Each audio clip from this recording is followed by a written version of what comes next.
High hello and welcome to GG Pathshala. Student দেখো, আজকে আমরা ম্যাথমেটিক্সের যে পোর্শনটা করব, আগে যে মডেল কোয়েশ্চেন পেপারটা করছিলাম সেই মডেল কোয়েশ্চেন পেপারের পার্ট 2, অর্থাৎ পার্ট 1-এ আমরা 41 থেকে 50 অবধি টোটাল 10টা অঙ্ক করেছিলাম। আজকে 51 থেকে 60 এই পার্টে আমরা কভার করব। যদি কেউ আগের পার্টটা না দেখে থাকো, একটু পার্টটা দেখে নেবে। সেটার সাথে এটা লিঙ্ক আপ নয়, কিন্তু সেখানেও নানান টাইপের অঙ্ক আমি করিয়েছি, যেটা তোমার আপকামিং যত রকমের এক্সামিনেশন আছে সবগুলোর জন্য ভীষণ ভীষণ ভীষণ ইম্পর্টেন্ট। তো কথা না বাড়িয়ে আজকে ফার্স্ট অঙ্ক আমি করাচ্ছি। তোমরা একটু বোর্ডে দেখো, কোয়েশ্চেনটা আমি দেখাচ্ছি। কোয়েশ্চেন নাম্বার 51 এর প্রশ্নটা কি আছে দেখো। কোয়েশ্চেনটা কি দেওয়া হচ্ছে, বলছে একটি চতুর্ভুজের দুটি কর্ণ দেওয়া আছে। কর্ণ, কিন্তু কর্ণ প্রদত্ত, আমরা নিশ্চিতভাবে কেবলমাত্র একটি যে চতুর্ভুজ আঁকতে পারি। তাহলে দুটো কর্ণ দেওয়া হয়েছে, যে দুটো কর্ণের মানটাও তোমার জানা নেই, মানে অসমান। তাহলে দুটো কর্ণ অসমান কিন্তু একটা চতুর্ভুজ হবে, সেটা কোনটা? তাহলে এখানে দেখো, সামান্তরিক, আয়তক্ষেত্র, রম্বস এবং ট্রপেজিয়াম চারটেই হচ্ছে আমার কি, চারটেই চতুর্ভুজ। তাহলে এর মধ্যে কোনটা আমি আঁকবো সেটা আমি জানি না। তাহলে এটা উত্তরটা হয়ে যাবে অপশন সি, রম্বস। তার কারণ আমি একটুখানি দেখিয়ে দিচ্ছি। দেখো, আমি যদি একটা রম্বস আঁকার চেষ্টা করি, এই হচ্ছে যদি আমার রম্বস হয়, তাহলে দেখো এই একটা কর্ণ, এই একটা আমার কর্ণ, দুটো কর্ণ হলো। এই কর্ণ দুটো কিন্তু অসমান, এটা যা এই লেন্থটা তাই না। তাহলে দুটো কর্ণ অসমান, সেটা আমার রম্বসের ক্ষেত্রেই হয়। এক নম্বর বৈশিষ্ট্য। দু নম্বর বৈশিষ্ট্য কি, এই রম্বসের কর্ণ দুটি পরস্পরকে সমকোণে সমদ্বিখণ্ডিত করে, পরস্পরকে সমদ্বিখণ্ডিত করে, এবং এই রম্বসের বাহুগুলি পরস্পর সমান্তরাল, একটা বাহুর সাথে আরেকটা বাহু সমান্তরাল। আর একটা পয়েন্ট যদি বলা যায় রম্বসের ক্ষেত্রে, সেটা হবে রম্বসের কোন কোণ ই সমকোণ, অর্থাৎ 90 ডিগ্রি নয়, হয় না। ঠিক আছে, হয় না। তাহলে এই কটা বৈশিষ্ট্য দ্বারা আমি দেখতে পারি যে যে দুটো কর্ণ দেওয়া আছে কর্ণ দুটো সমান নয়। তাহলে কর্ণ দুটো সমান নয় একমাত্র আমি জানি রম্বসের ক্ষেত্রে হয়। তাই 51 এর অ্যান্সার রম্বস হয়ে যাবে। তারপরে চলো 52 কি বলছে দেখো। 52 সুন্দর একটা প্রশ্ন বলছে, x সেমি কিউ ইকুয়ালস টু কত সেমি কিউ। তাহলে এক সেমি কিউ থেকে কত সেমি কিউ আমাকে জানতে চাইছে। দারুণ একটা প্রশ্ন দিয়েছে। তো আমাদের ওই মেট্রিক্স পদ্ধতি একটু জানতে হবে। ছোটবেলায় মা যেটা শিখেছিলেন, kilo, hecto, decameter, deci, centi, milli, সেই পদ্ধতিতে অঙ্কটা আমি করাচ্ছি। দেখো, kilo, hecto, deca, meter, deci, centi এবং মিলি। তাহলে দেখো, আমাকে সেমি কিউ মানে মিটারে আছে।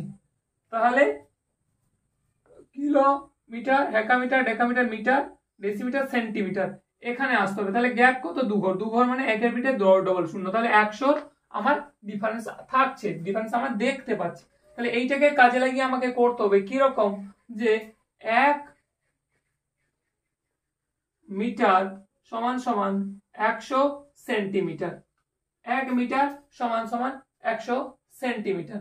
আমি এটাকে যদি মিটারে আনবো, উভয় পক্ষকে দুটোকে 100 দিয়ে আমি ভাগ করব। তাহলে 1 মিটারকে আমি 100 দিয়ে ভাগ করব, সমান সমান 100 আমার সেন্টিমিটারকে আমি 100 দিয়ে যদি আমি আবার ভাগ করি, তাহলে যে রেজাল্ট আমার পড়ে থাকবে সেটা 1 মিটার বাই 100 সমান সমান, এটা হয়ে যাবে 100 বাই 100 মানে 1।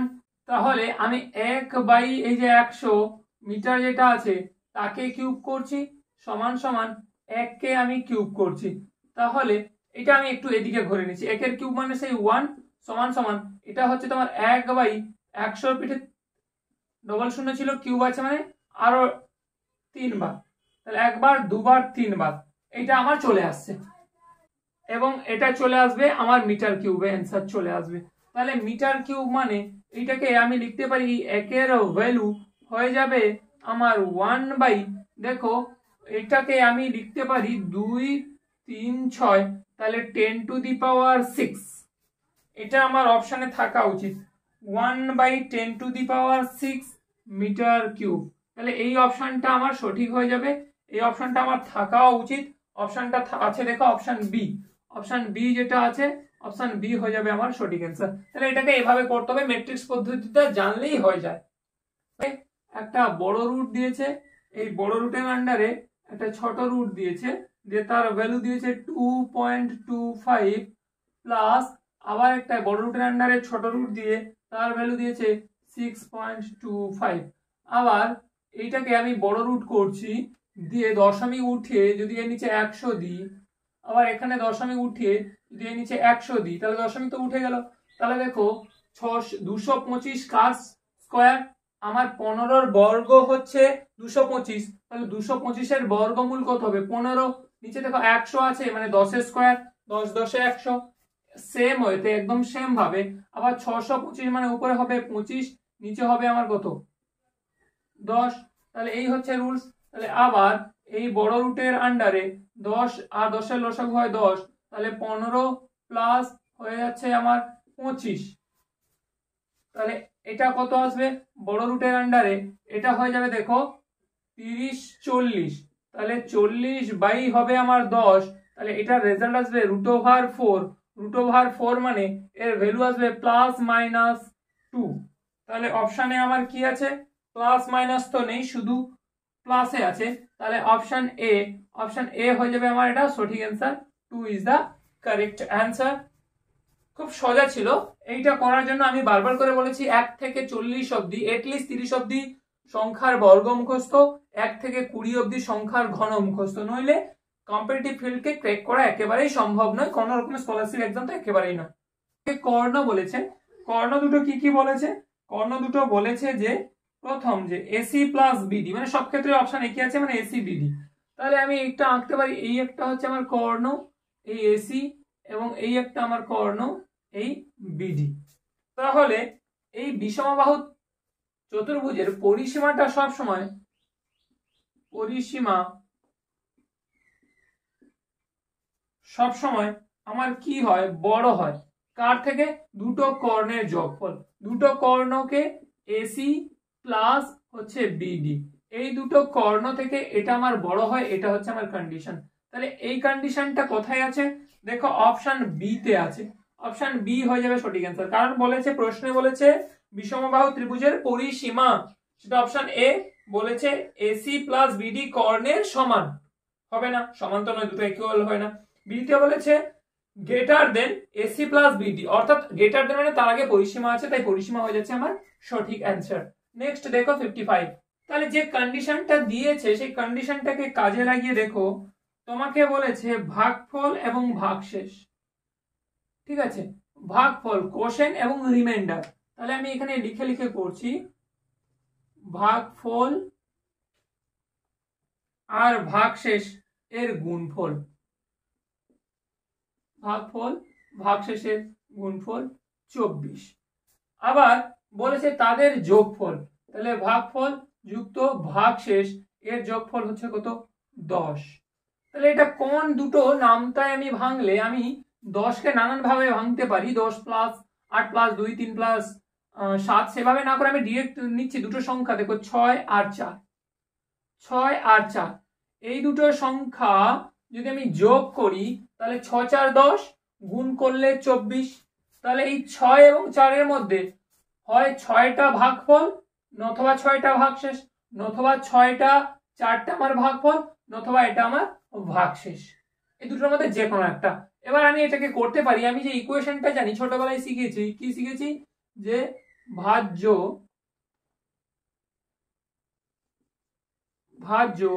সমান ভাজক গুণিতক ভাগফল যুক্ত ভাগশেষ,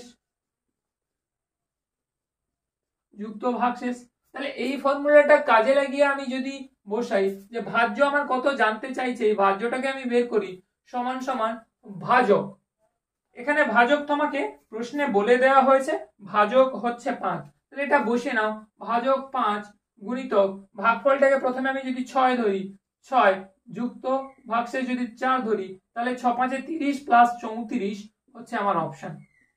আবার উল্টোটা যদি আমি ধরি, তাহলে ভাজক হচ্ছে 5 গুণিতক ভাগফলকে যদি 4 ধরি, যুক্ত ভাগশেষ আমার কত হচ্ছে, ভাগশেষ হচ্ছে আমি 6 ধরলাম, তাহলে 6 4 20 হচ্ছে 26, তাহলে 26 দেখো অপশনে নেই, তাহলে আমার 34টা কারেক্ট হয়ে যাবে। 34 আছে, 34 আছে অপশন বি।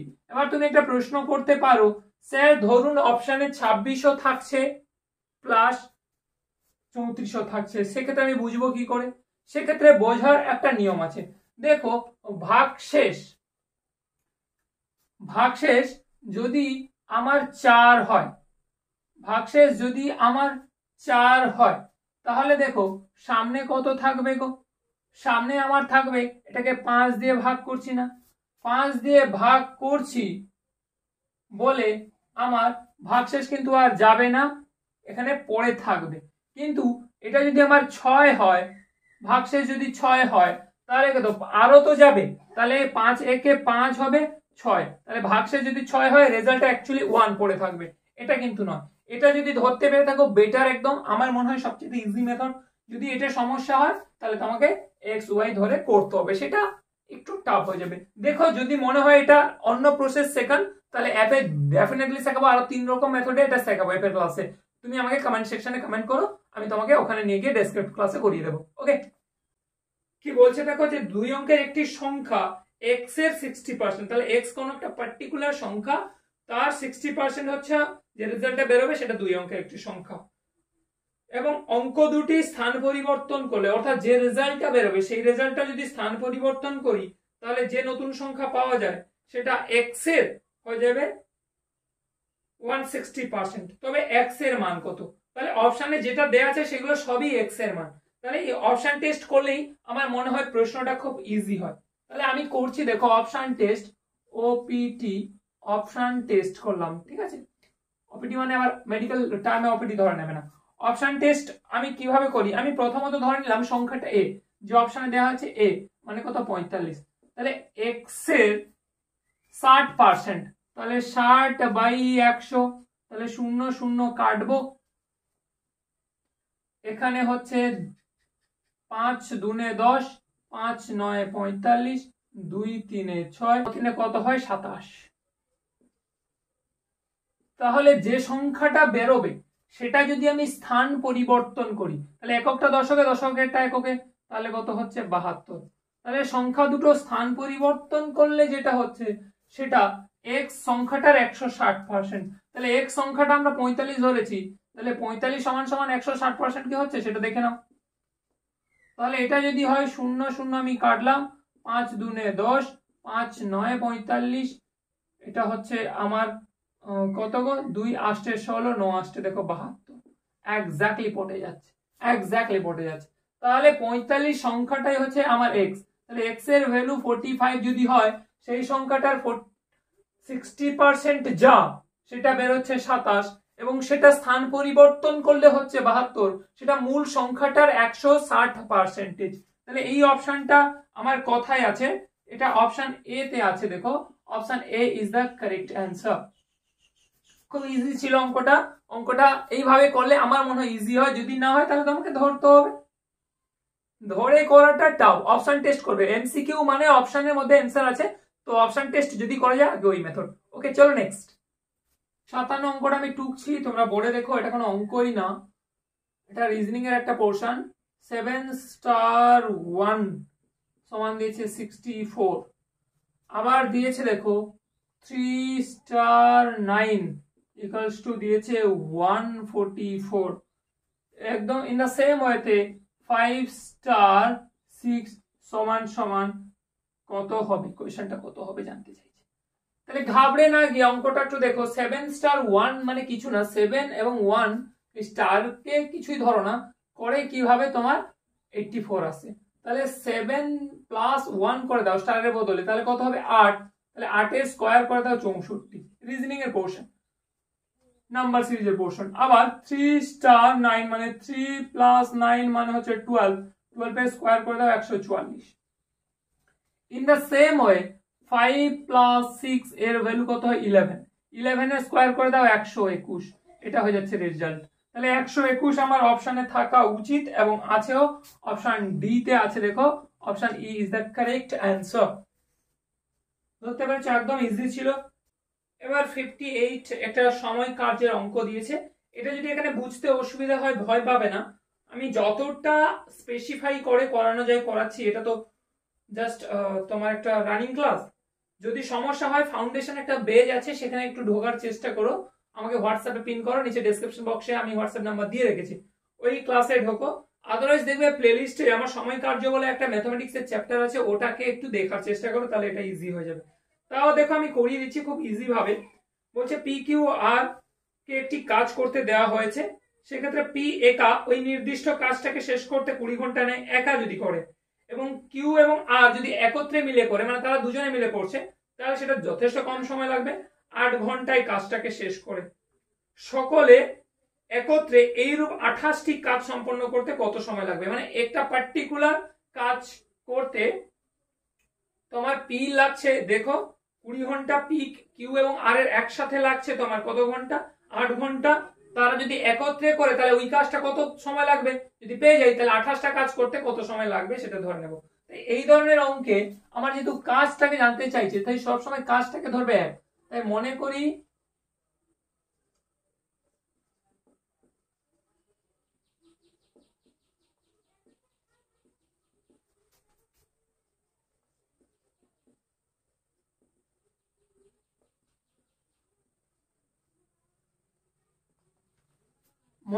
কি সমগ্র কাজের পরিমাণ 1 অংশ। তাহলে আমাকে জানতে চাইছে কত সময় লাগবে, তাহলে সময়টা ডান দিকে লাগবে। তাহলে পি 20 ঘন্টায়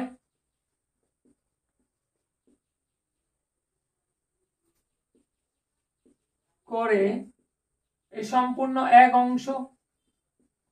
এবার পি কে যদি বলা হয় 1 ঘন্টা দেওয়া হয়, তাহলে সে কত করবে? ডেফিনেটলি কম করবে, তাহলে 1 এর 20 অংশ,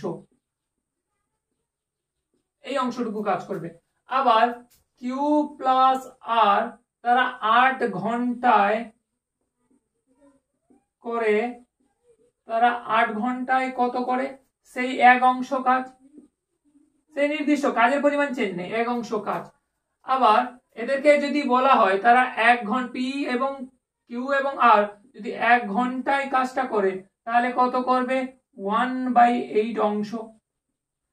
তারা তিনজনে যদি একত্রে করে, পি প্লাস কিউ প্লাস আর, মানে কিউ আর তো একসাথে করছিল এবং সাথে পি যদি যোগ করে, তাহলে এই নির্দিষ্ট কাজ করতে আরো কম সময় লাগবে। Q plus P plus Q plus R 1 ঘন্টায় করে, 1 ঘন্টায় কত করবে? না দেখো 1 এর 20 যুক্ত 1 এর 8, তাহলে কত হবে? এটা হবে 40, তাহলে উপরে হবে তোমার 2, এটা হবে তোমার 5 সমান সমান 7 এর 40 অংশ।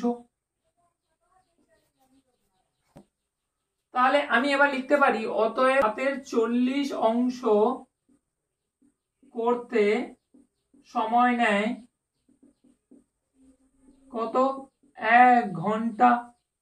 তাহলে 1 অংশ কাজ করতে আমার কত নেবে? 1/7 এর 40 সমান উল্টে যাবে 1 গুণিতক 40/7 সমান 40/7 সমান। আমাকে বলেছে এইরূপ 28টি কাজ, তাহলে 28টা কাজ করতে আমার সময় কত লাগবে? না 40/7 ইন্টু 28, তাহলে 7 4 এ 28 সমান 4 4 এ 16, 160। আমার ঘন্টা জানতে চাইছিল, তাই হবে ঘন্টা, 160 ঘন্টা। তাহলে 160 ঘন্টা আমার আছে দেখো অপশন বি হয়ে যাচ্ছে আমার কারেক্ট অ্যান্সার। 59 এর একটা দারুণ প্রশ্ন দিয়েছে, কি দিয়েছে? নিচের কোন বহুভুজের বাহু এবং কর্ণ সংখ্যা সমান? বাহু এবং কর্ণ সংখ্যা সমান, এটা বাহু সংখ্যা সমান আমাকে বের করতে গেলে বহুভুজের ক্ষেত্রে আমার একটা রুলস আছে, সেটা কি? n ইন্টু, একটা রুলস হচ্ছে, ফর্মুলা হচ্ছে n into n-3 divided by 2। এই ফর্মুলা দিয়ে আমি পেয়ে যাচ্ছি কি? n into n-3 divided by 2। তাহলে এই ফর্মুলাটা দিয়ে আমি যদি অপশন টেস্ট করি তাহলে আমার অ্যান্সারটা চলে আসবে। আমি অপশন টেস্ট করার চেষ্টা করছি। দেখো আমি ডি থেকে স্টার্ট করছি। ডি তে কি বলেছে? পঞ্চভুজ, মানে 5টা ভুজ। তাহলে 5টা ভুজ মানে 5টা বাহু। তাহলে 5টা বাহু দিয়ে অঙ্কটাকে যদি আমি করি, তাহলে 5 ইন্টু 5-3 ডিভাইডেড বাই 2, তাহলে রেজাল্টটা হবে 5 ইন্টু 2 ডিভাইডেড বাই 2, তাহলে 2 2 কেটে গেল সমান 5 রেজাল্ট পড়ে থাকছে। তাহলে দেখো আমার কর্ণ সংখ্যা যদি 5টা বেরোচ্ছে, বাহু সংখ্যাও 5টা বেরোচ্ছে। এবার এটা হয়তো ক্লিয়ার হলো না, পটে গেল বলে তুমি অন্য একটা করো, তার উপরেরটা করো সপ্তভুজ। আমি সি এরটা করছি। তাহলে সপ্তভুজ দেখো, সপ্তভুজ মানে 7, তাহলে 7 মানে 7 ইন্টু 7 মাইনাস 3 ডিভাইডেড বাই 2, তাহলে এর ভ্যালু কত বেরোচ্ছে?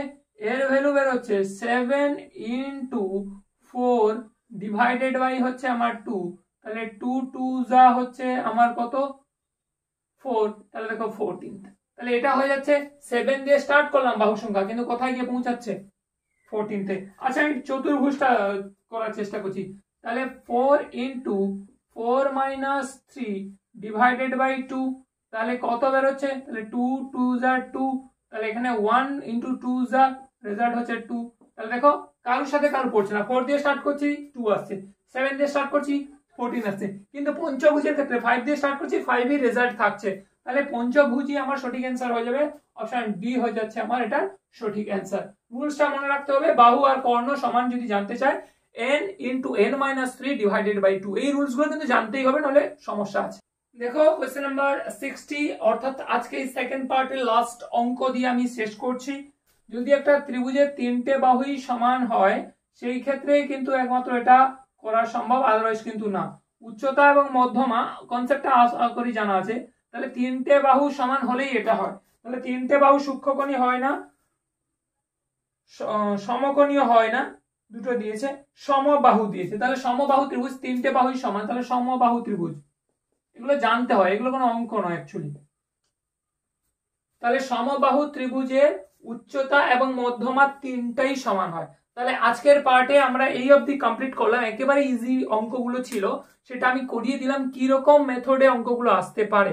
তাহলে এইটুকু করে কিন্তু বসে থাকবে না, এর উপর বেশ করে যত রকমের অঙ্ক হয় করার চেষ্টা করো, না পারলে আমাকে হোয়াটসঅ্যাপ করো, আমি করে দেওয়ার চেষ্টা করছি। ওকে, তাহলে পরের পার্টে তোমাদের সাথে আবার দেখা হচ্ছে। ক্লাসগুলো যদি ভালো লাগে, ট্রিক্সগুলো যদি ভালো লাগে, আমাকে একটু কমেন্ট করো কোন ট্রিক্সটা বেশি ভালো ছিল, এবং আরো কোনো ট্রিক্স যদি চাই যে স্যার এর থেকে কোনো ইজিয়েস্ট মেথড বা এটা আর একটু ডেসক্রিপটিভ যদি চাও, তাহলে আমাকে একটু নিচে কমেন্ট সেকশনে কমেন্ট করো। আর ভালো লাগলে অবশ্যই লাইক করো, শেয়ার করো এবং সাবস্ক্রাইব করতে কিন্তু ভুলো না।